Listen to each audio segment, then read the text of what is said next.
Okay, so here is our section of the course on advanced techniques for data analysis. To be very specific here, we're going to look at nonlinear regression. So nonlinear regression is an analytic technique for finding the curve of best fit. Up until now, we've been looking at lines of best fit. And a curve of best fit shares a lot of similar properties. It does have if you remember correlation coefficient, R, it's a measure of how closely data fits a linear regression. But in a curve of best fit, we use something called the coefficient of determination, R squared. And R squared is a measure that can apply to any kind of curve of best fit, whether it's a polynomial, an exponential, it applies to any.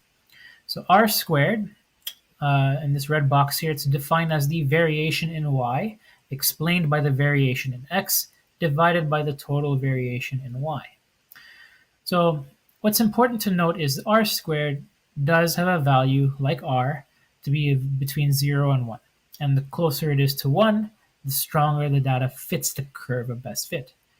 And a 1 would represent a perfect curve, perfect fit.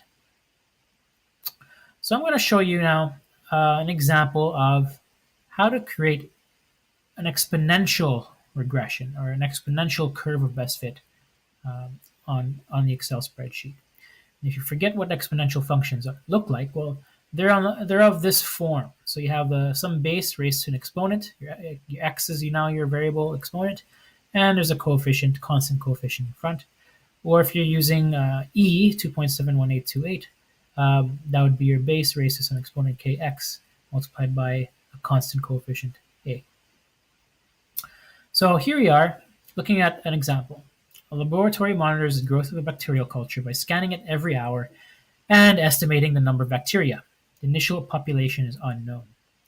But I do have a table of values here, 1 through 7 in terms of time and number of hours, and the population for each of those hours are measured. Now I'm going to create an Excel plot of this. I'm going to go to Excel, and I'm going to type in the table of values. I already have it here, but I need you guys watching to type this yourselves. And I have time. Make sure you put hours to indicate the units of measurement here, and the population from 10 all the way to 475, and have them separated to 2 columns in Excel. Now to create my scatter plot, simply just highlight them. Highlight your 2 columns. Go to the Insert menu, and you're going to look for the chart that looks like a scatter plot. So insert scatter XY, and I'm going to select that scatter XY. Okay, and if you like, you can rename your title, population versus time, or specific bacteria, population versus time, and you could also proceed to add the axes label as well. And so axes titles, here we go. And my axis title in the horizontal will be time in hours, and my axis title in the vertical will be population.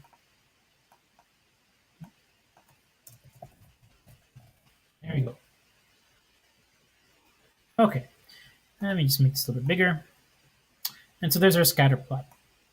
Now, as you can see on the scatter plot, a straight line may not necessarily be the best model because you're going to end up having points at the extreme ends far apart from or far away from the line of best fit. So it might be better to use a curve of best fit. Okay, so we're going to go and create a curve of best fit. And I am going to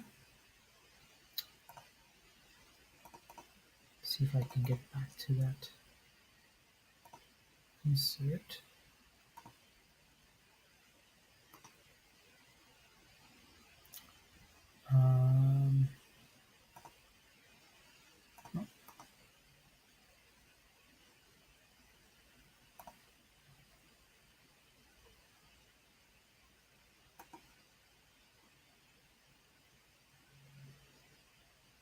Trend line. There you go. So here, it's going to be under trend line.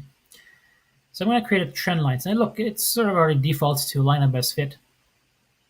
Well, how do I get to this menu? You click on the plus sign in the top right corner. So trend line right here. Looks like a line of best fit, but you can notice if I do that, you're going to have points, the extreme ends of the points are going to be far away from that line. You might find that there's a better fit to the data, and you have different options to choose from. And I'm going to choose exponential. So if I click on exponential, you'll notice now I have a curve that has a better fit through more of my points. Not a perfect fit, but it's a better one than the line. Okay, so I'm going to click on that, and I want the equation of this trend line. And by the way, if you want to change it, you can just double click on it and you can change it to other ones. So you want polynomial, you can have logarithmic. Logarithm doesn't quite work, but we'll go back to exponential, and there you go. Now, the formatting of the trend line, this menu right here, will help you get the equation and the r squared value. So at the very bottom, you'd see here, display equation of the chart. So I can display the equation, and I can check mark the display the r squared value on the chart, and I get the r squared value as well.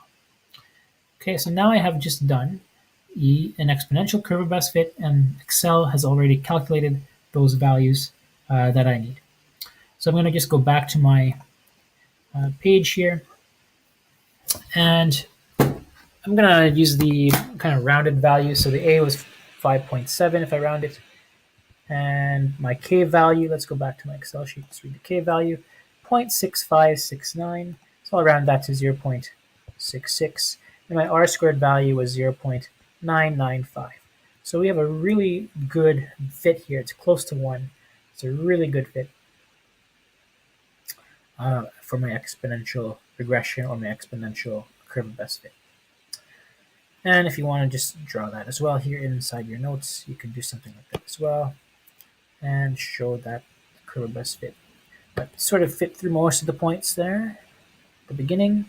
It sort of went like this toward the end, but that's what it is.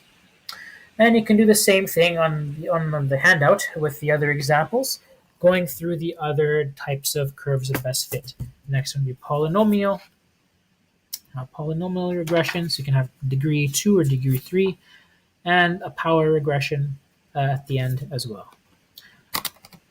And I'm going to stop this video here.